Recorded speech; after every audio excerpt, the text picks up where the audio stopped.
Assalamualaikum warahmatullahi wabarakatuh. Kembali di channel Belajar Yuk bersama saya Moh Ilyas Prabowo. Kali ini kita akan membahas tentang koneksi antar materi modul 1.4.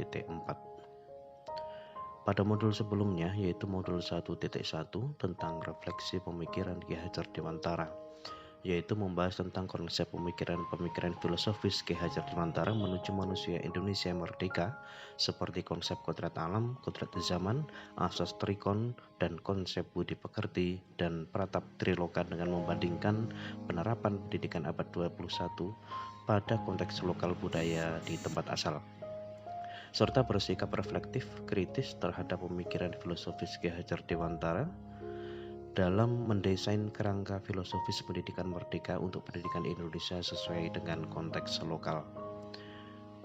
Selanjutnya, pada modul 1.2 yaitu tentang nilai dan peran guru penggerak, di mana di sini dibahas mengenai eksplorasi mengapa dan bagaimana nilai-nilai diri seorang guru terkait dengan penumbuhan dan pelestarian budaya positif, kemudian menelusuri diri sendiri sebagai manusia sekaligus sebagai pendidik, kemudian mengakui bahwa guru adalah pribadi-pribadi istimewa yang unik.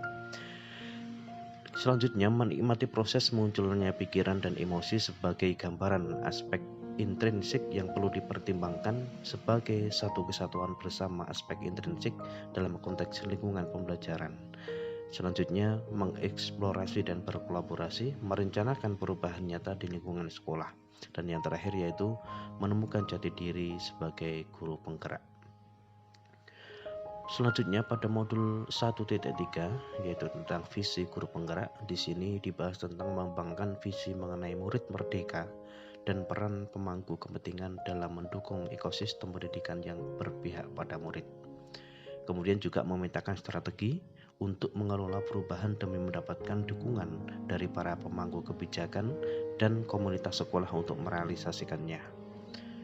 Selanjutnya pada modul 1.4 ini adalah dibahas tentang budaya positif, yaitu membahas tentang demonstrasi pemahaman terhadap konsep sekolah sebagai institusi pembentuk karakter dengan konsep budaya positif seperti cara melakukan kesepakatan kelas yang efektif, posisi kontrol guru yang sesuai dengan kebutuhan murid, dan penerapan proses disiplin yang efektif dalam membentuk sikap murid.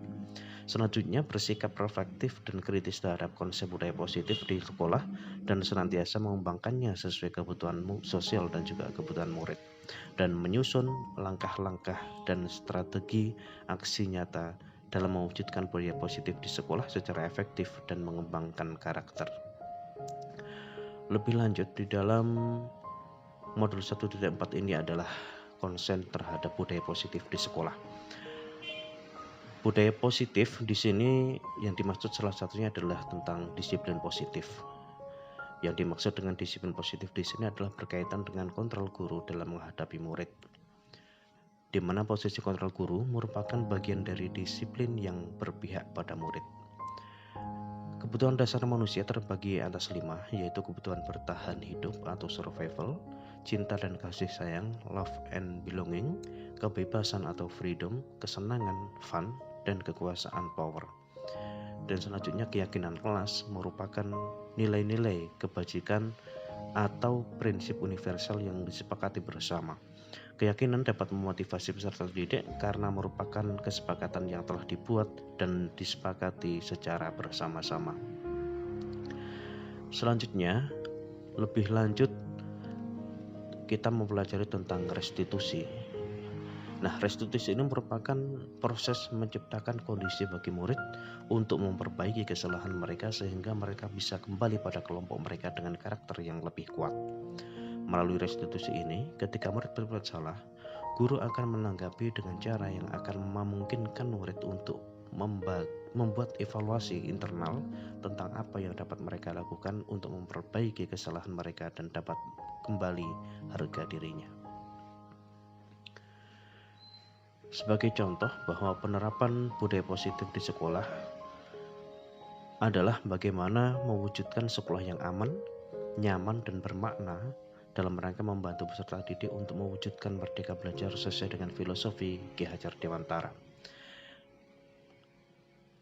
yaitu dengan cara menghargai diri sendiri dan kemudian orang lain dengan melihat nilai-nilai kebajikan atau prinsip-prinsip universal yang telah dibuat atau disepakati bersama. Selain itu, pendidik bisa menempatkan posisi kontrol sebagai manajer untuk memberi kesempatan kepada murid mempertanggungjawabkan perilakunya dan mendukung murid dalam menemukan solusi atas permasalahannya melalui nilai dan juga peran guru. Demikian pemaparan tentang koneksi antar materi modul 1.4. Semoga bermanfaat. Terima kasih. Wassalamualaikum warahmatullahi wabarakatuh.